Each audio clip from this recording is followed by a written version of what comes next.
Yes, Beryl. Big up yourself, my girl. Big up yourself, big up yourself, big up yourself. I like it. You give us a new a new feel, you know. I like how my current wired up on the floor. So you know, say JPS not reach up and never bush off in now. So I like it. You give us a new view, I like it.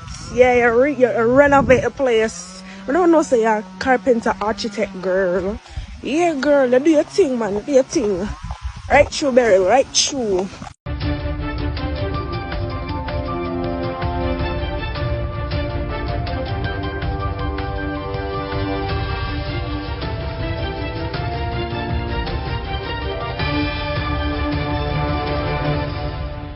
Welcome back to MyView TV, the people's platform, the home of undiluted news, reviews, updates, and your daily dose of entertainment.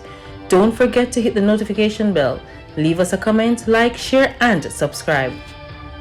I don't bring nobody forward in your cheer for me. Everything what you see up my natural talent. Let me tell you something. You see, when you know what to please the audience with, it's simple me. Wagwan, my people, hope everybody doing okay, hope everybody doing alright. Give thanks to life and the guy that read and catch your bunks now. And you know the biggest concern we have right now? The gutters. I videoed the gutters. Everybody else gutter clean before the storm. Who for one don't clean? Poor trial. I know we gutter not clean. Everybody gutter clean. $5 million allocated for clean gutter and do all kind of something. And poor trial don't get 1 cent out of that $5 million there.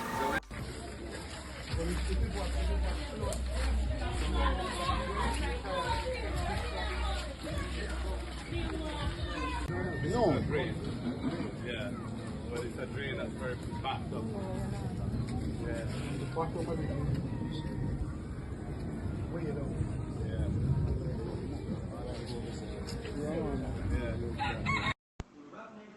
I have no gully, gutter or drain system for clean. But let me tell you something. You see people when I make this whole complain about we for clean from when we clean, and them are full it up. And them are doing nastiness them. I know think the government. I know government are full it up, and them are full it up.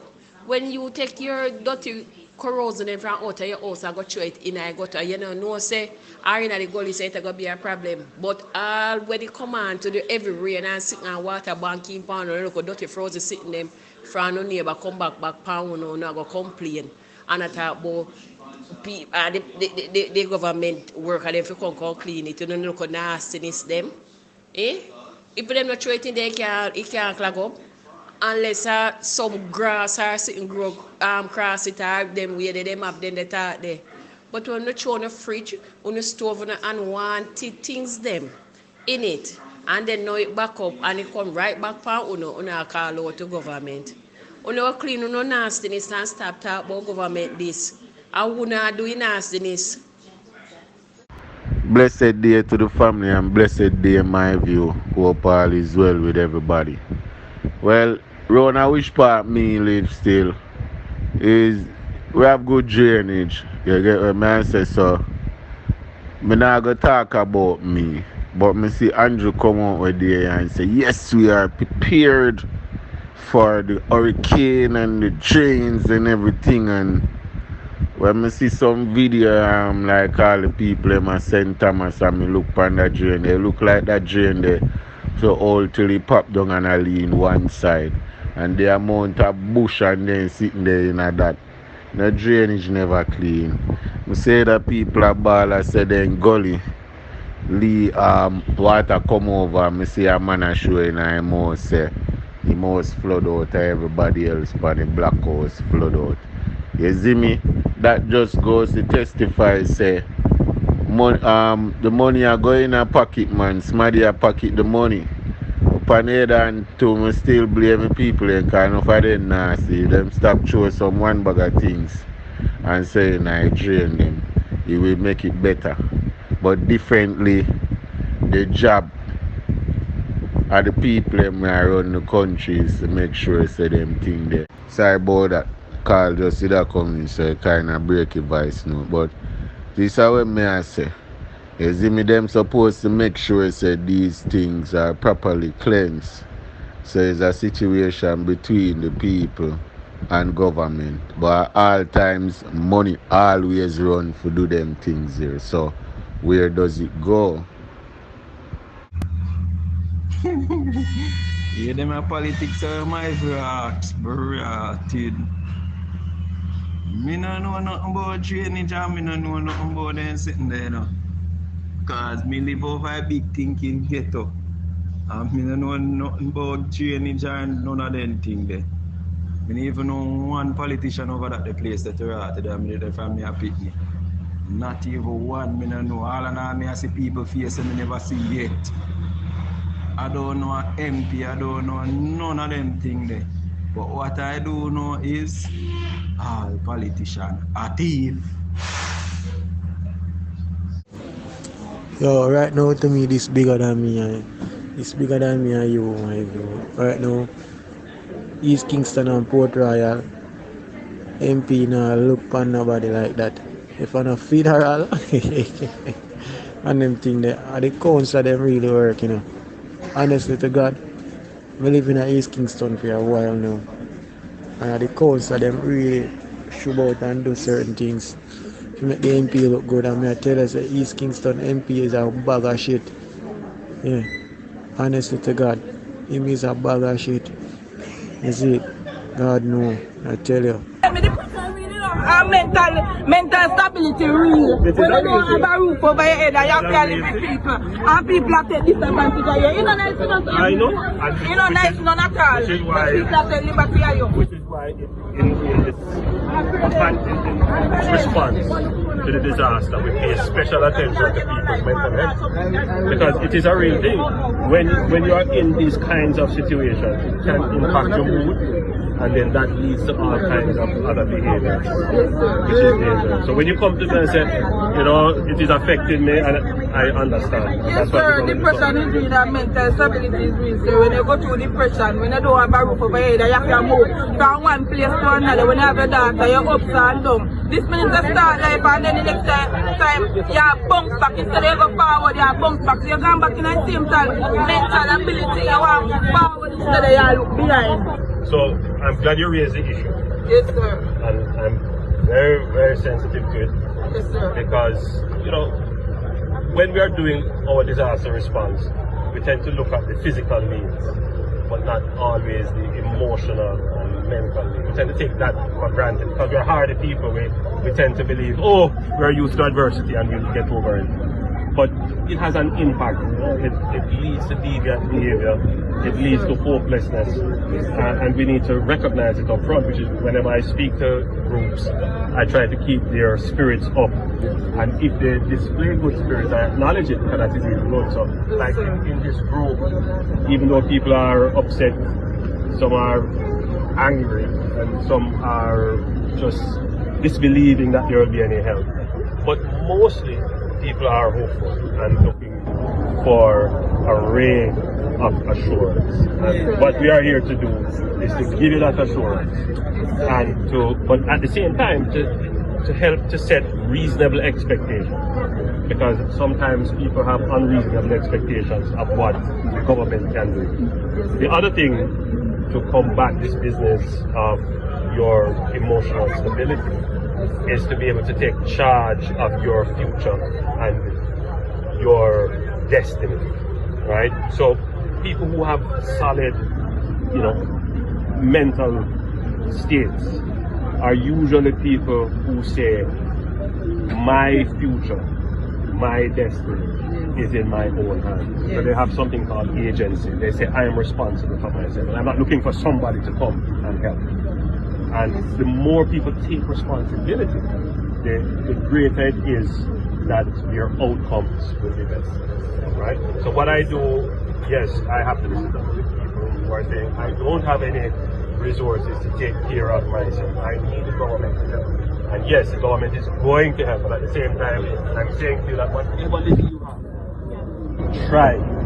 When the two things come together, when the government brings the resources and you are helping, you're going to move much faster, right? So it's a rough situation all around. None of us created it. Hurricane is out of our hands. But it is here. And so we have to take a very positive outlook in dealing with it. So I'm glad you raised the issue. And I'm here to reassure, not just you, but everybody, we're going to do our best. So here we are in Southwest St. Elizabeth. It's Sunday evening, some minutes to 6 o'clock. And we've been touring the parish all day. We started actually in South Manchester at Alligator Pond. And we went up through Bull Savannah and through various districts coming through until we're here. Where are we now exactly? Short Hill. Yeah. And all I can say is that the devastation is immense. The damage to the housing stock, the roofing materials, so many people are without roofs tonight. Many of them have to be catching elsewhere or, you know, bouncing it in some way or other. It's really hard. And of course, the damage to the JPS network is also extremely serious, significant. We haven't seen any JPS linesmen or trucks or anything here today. But we passed some up at the top of Birchad, you know, just up the road. I met a lady. Her house is pretty much destroyed. She lost her 500 chickens and she also lost her fish pots. So she's lost her income and she's lost her home. And, you know, the ATMs in the community are not working. They don't have access to cash. There's no electricity. Water is short. The pump isn't working because it needs electricity. The situation is extremely serious down here. And the people are very resilient and they're in surprisingly good spirits. But every day that passes and they don't get any relief, it's going to make it more and more acute, the situation that they're in, and difficult for them to go through. So this is really becoming an emergency, and the necessary mobilization of resources needs to happen now to give relief to these people. We just recently concluded a tour of Southwestern St. Elizabeth, myself and the opposition leader, Mark Golding. And there are various communities that are in serious humanitarian crisis. We toured Flagaman, Little Park, we toured Great Bay, we toured Short Hill, Newell, and we're coming down, we're now in Parity. And what we're seeing is that Hurricane Beryl has devastated the southern part of the island. And we, the residents, and as candidate caretaker for Southwestern St. Elizabeth, I'm appealing in support with the comrade leader. We're asking for some support in regards to the immediate needs. Immediate needs, these include water. The residents, the communities we're in crisis mode in Southwestern St. Elizabeth. What we need is urgent attention.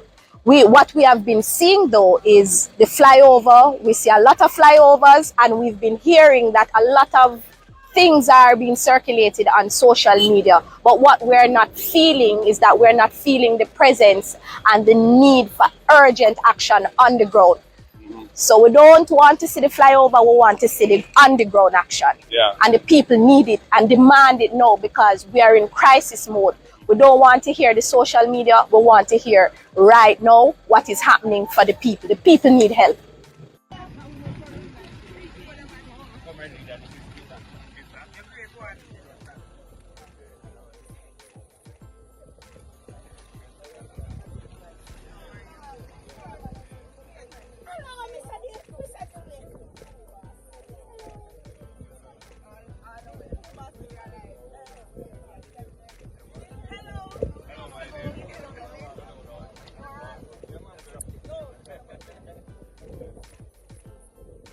Well, the devastation is severe in the parishes of Manchester and St. Elizabeth that we have seen today. The parish and the southern belt of St. Elizabeth is often referred to as the breadbasket, and of course South Manchester is also heavily involved in agriculture, and we're talking about agriculture and fisheries. Now, my information coming out of some sources that I have is that we have roughly $1 billion as the estimate that would have lost from crops, and another $1 billion from infrastructure and from livestock. And as you can see, that the fisheries industry has taken a hit, whether it's persons, their vessels, or the fish pots, or the fact that they really just can't at this time ply their trade because they wouldn't be able to safely secure the catch that they would have. And if you look at it, the information that I'm also privy to is that about 30 to 35% of